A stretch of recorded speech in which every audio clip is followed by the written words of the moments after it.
How's it going, everybody? My name is Treeways, and Christmas is around us in Crossout. Now, look at all the new toys that we have here. You might be thinking, where does all this come from? Well, most of this stuff is not available at all yet. Basically, all of that you see in this vehicle is put into the new calendar that Crossout has given us, which is one of the things that we're going to talk about in this video, though there is a few things that I actually want to talk about in this video, what we have gotten compared to what we've seen in the patch notes. So I feel like let's start out by actually covering the patch notes itself, just to discuss what we actually get. First of all, the present heist is back. I'm going to do a video on the heist. Basically, it's still based around grunge, but this time you actually have to sort of, you know, to protect the truck. It's a bit of an escort mission, basically. There is a few missions that you can do that would give it many different weapons and protections and everything, and basically your idea is that you have to keep the truck alive for as long as possible. You will get some stickers, and if you're good enough and you stay in top 100, I think you will get some special presents. Ooh, nice. Now, next up, there are some changes to the Snowstorm crafting workbench, because as you can see here, the very first item is pixel camo, and that thing is available for 2 days and 7 hours. So basically what we're getting is we're getting a time limited workbench. You have to farm some crackers, and if you farm those, bam, you will get the ability to craft some of these limited items. Craft them while they're here, because they will go away later on. And basically we're going to get a lot of different items. Some of these are on the car right now, some of these aren't. From what you can see, we have the light bar, which will come. We have the traffic light there. We have a CK for the Bigfoots, and we also have a CK for the studded wheels, which is right there. This one, bam. So something that resembles this a little bit. Personally, I'm loving these CKs. This wheel is so beautiful. Definitely a nice wheel. And also you can see a few different paints here, which will come on later. Basically we have this golden tiger, and then this other paint, which I'm actually not quite sure what the name of is. Pellet is the name. So that one will be there. The ice crystal, which is the new paint from the ice box pack, the deluxe ice box pack, looking very dope indeed. Let's just see. Bam, there you go. That looks nice, very nice indeed. And the locust weapon is not something you'll be able to craft. This is the weapon that comes with the Icebox Deluxe pack. We will get one weapon in the crafting that we haven't seen before, which is the Lacerator, which is basically an epic version of the harvester. Let's see if we can find it in here. I'm guessing that we will probably be able to see it in here. Let's just see, where do we have the melees? There it is. The Lacerator, as you can see. So basically increases the durability of all mounted chainsaws. So if you have this on your build, it's a chainsaw. There you go. And this as well is a chainsaw. Then it will increase the durability of all of those. So you can have this and combine it with blue chainsaws for a low power score. You can have multiple of these. I actually don't know if it works with the harvest as well. It's the harvest is not considered a chainsaw. So yeah, there is that, which is actually quite funny why these two are chainsaws and this and that is not. It's what it is. A harvester is probably not a chainsaw, that might be why. But still, this one is very good. So you can combine it with the Drustbite if you want to. This increases damage stealth, so very nice synergy there. We will probably see some interesting builds with that for sure. This is only 2 energy still, so actually you can combine this one, and which is, wow, that seems quite strong. 280 durability. How much does this have? 310. So I'm hoping the damage is not too high on this. Sadly, we cannot check it out yet. I haven't gotten one on my promo yet, so I will not be able to show you guys. But yeah, that's just some of our new toys. Besides that, let's see, did we miss any of these paints? And then we have the hubcaps.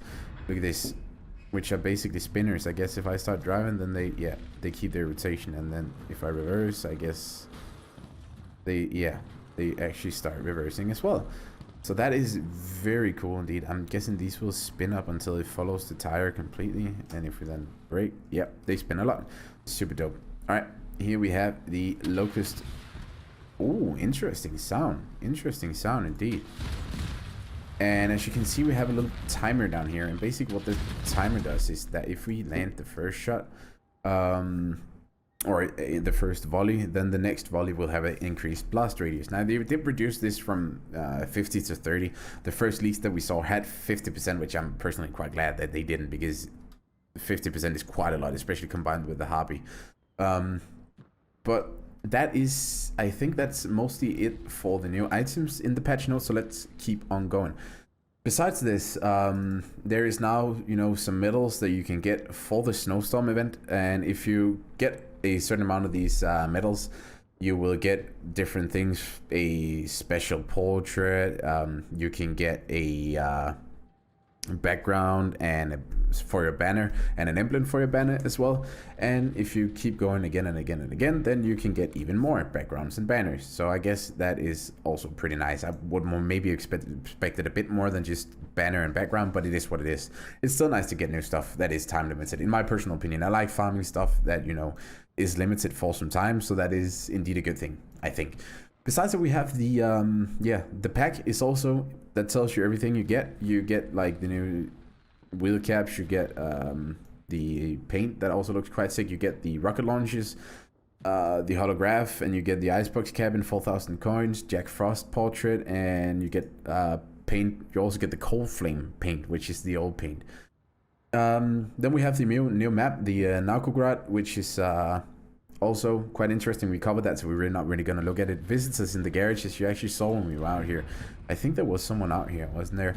At least you will have multiple people in your garage at all time, and you can actually go farm them. And in my opinion, they yield quite nicely. So if you are bored, you know, you just want to go get a quick kill. Look at this friendly honk. There we go, 15 scrap. I know a lot of them give copper, so honestly, you can just go out, get your reward, restart it, get your reward again. There we go, another dude there.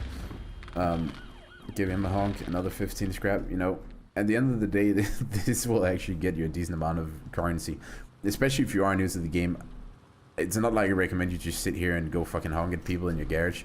That's not really what you want to do. But you know, yeah, you can fight people quite easily, not gonna lie. So let's just take this dude out. There we go. Let's see, I think if we kill this dude, then we get copper from it, don't we? Nah, I think we only get the reward one time, but still, getting that for going to him and honk at him, I feel like that's a pretty neat reward indeed. Then there will be some balance changes and everything. Game modes. For game modes, you can no longer harpoon people in raids, so you cannot, or not people but NPCs. So if you, for example, escort a truck, you can no longer harpoon that truck. For the invasion, now the amount of resources received in the invasion directly depends on the player's activity in the battle and the number of points earned by him. So you don't no longer just get flat 900 points and then you get copper depending on that. You actually have to deal damage now, which is also a fair change, I suppose. There has been a lot of fighting with the invasion, and they always have been quite easy for specific reasons that I'm not going to cover. So this is a change to counter that, I suppose. And now clans has been reworked. Clan battles has been reworked. Reworks for the mechanics of moving a clan from league to league. Now clans located in league below Diamond will not be able to drop to the league below the one in which they are until the end of the current season. If you lose points in the Diamond League, the clan descends to the Gold League and can no longer go down this season. If the clan reaches the minimum number of points in the current league, except Diamond, subsequent defeats will not take away rating points. With the start of the new season, all clans will still be transferred to the league below. So for high clans, I feel like this provokes even more D-ranking, because if you go close to gold and you don't want to go to gold, then you will keep D-ranking whenever you hit 440 or something like that, to make sure that you don't go there. So 440, go down, because you might not want to be stuck at gold. Likewise, I really feel like it helps lower clans, because if a clan goes to 200, they cannot drop below, so they will make sure to stay within uranium range whenever they go there. So that is nice indeed. Rock City has been removed. Oh no, my god, I did not see that coming, but I really do not freaking hope that that is. Okay, so just the map Rock City has been removed from rotation and replaced with the map Shipyard Graveyard. Now, Ship Graveyard is overall a freaking terrible map. It is so bad. I hate it. It's of any of the maps that we have. Okay, that is depressing as frick. It is what it is though. According to player suggestions, crafting parts. You can select the number of identical parts that will be crafted at the same time at the engineer workbench. That is a very nice quality of life upgrade. Look at this. If I want to go craft, like, say 10 sprints, I hit that, bam, and I have 10 sprints. This is my garage. No rewards or received screen, nothing like that. No one click, one part. You just get your items, move on. Really nice.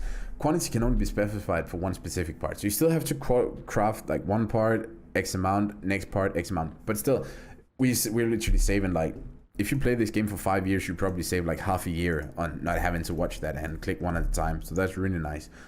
Faction workbenches. Protector is in the Nomads, Arbiter is in the Nomads, Pulsar will be with the Dawn's Children, Harvey is with the Firestarters, Folsom is with the Dawn's Children, and Bastion will be with the Steppenwolves. So we can now craft Night Riders.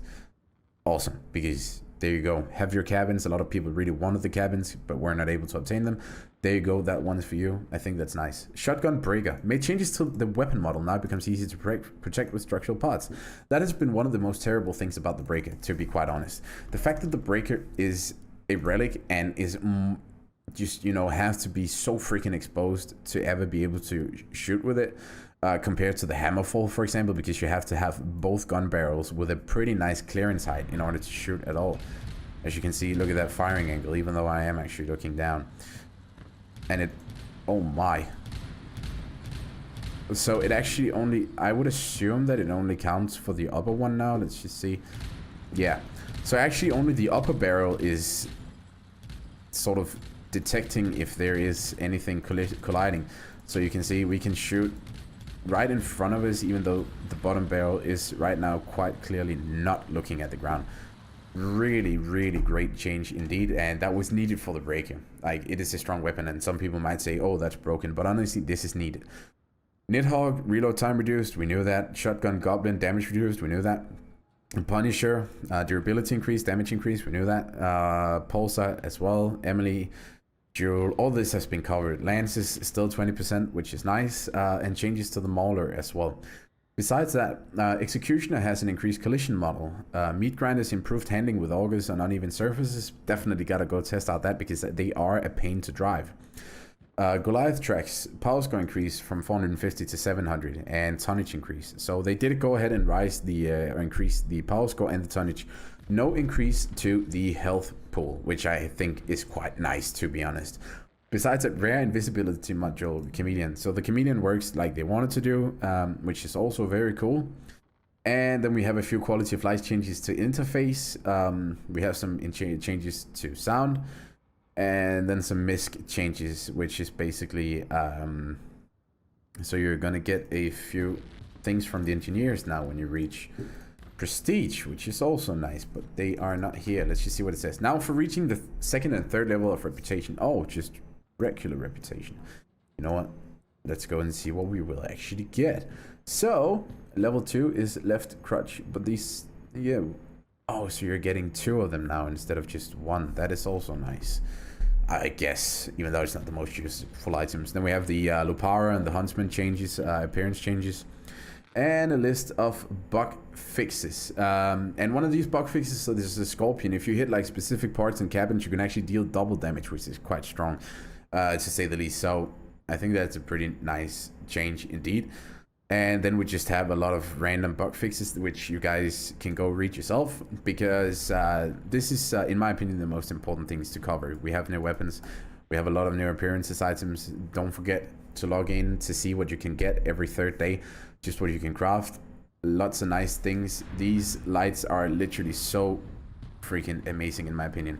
These were Xbox and PS4 exclusive before, so I'm really excited to see them in the game. So all in all, personally, I'm very excited about this patch. We will spend some time over the couple following days just to do builds with the new stuff that we have and check all of that things out. So stay tuned if you want to see it. Subscribe if you haven't done it already, and yeah, I'll make sure to keep you guys posted in this one. Until then, have an amazing day. Bye bye.